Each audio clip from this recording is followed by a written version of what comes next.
kids' brains engaged and reading over holiday breaks. Lisa Bedolla from Preschool Readers, she is back with us, joining us to give us a few tips for how to encourage that reading during the holidays and, of course, make it fun. Good morning, Lisa. Welcome back. Hi, thanks for having me again. Happy to be here. We are happy to have you. You always have the best tips, and these are some really good ones, like we said, to make reading more fun and to get the kids excited about it at home. The first one is don't forget to take them to a trip to the local library or the local bookstore. Yeah, so this time of year has so many of us wanting to just snuggle up with a good book. The weather starts to get a bit cooler, hopefully soon. Parents are home from work and the kids are home from school. So taking them to the library or the bookstore to pick out any book that they want just makes it more fun for them.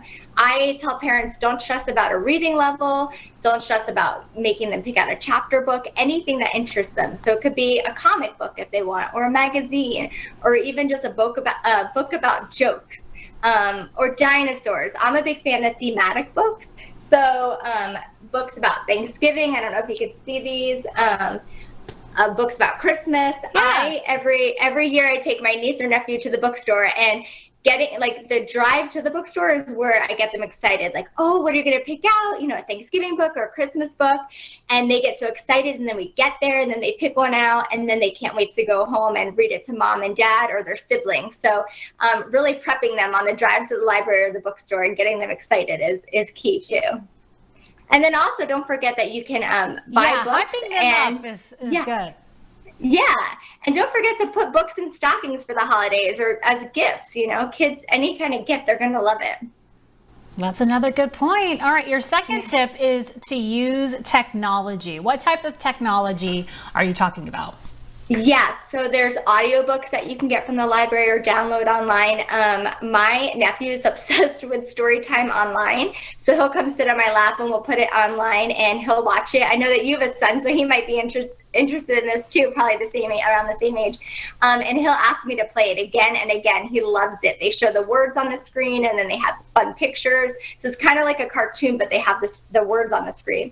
There are Kindles and tablets, and you can download books onto your Kindle or tablet. Again, you can get them for free from the library, or you can purchase them on your tablet. And audiobooks, again, are super fun. They can listen to them while they're lying in bed, just because some kids don't want to hold a book and are so into their tablets nowadays.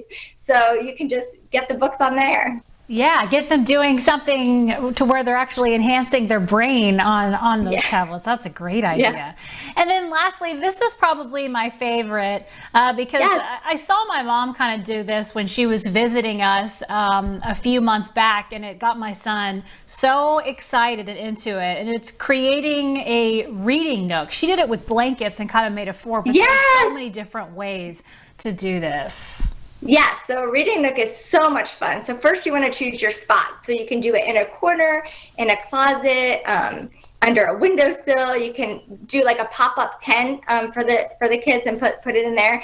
And then after you find your spot, you want to decorate it. So you can get bean bags or really fluffy pillows and blankets. You can get, some of them have like canopies or fairy lights hanging from them. There are so many cool reading nooks if you look on like Pinterest online. Really, really awesome little spots to create for your child to have them just a designated spot in the house for reading.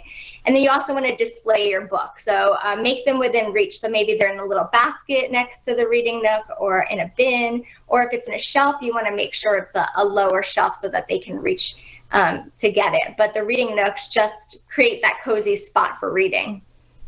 That's such a good idea. I need to amp up our reading nook for sure. I might just have to leave the blankets up and just say take it, because like you said, I think the biggest thing is getting them excited and giving them choices too. Like when you talked about going to the library or the bookstore, that goes a really long way.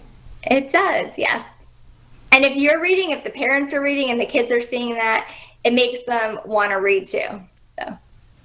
Gosh, that's a good point. Lisa, it is always good to see you. Thank you so much, and happy holidays. Thank you. Happy holidays.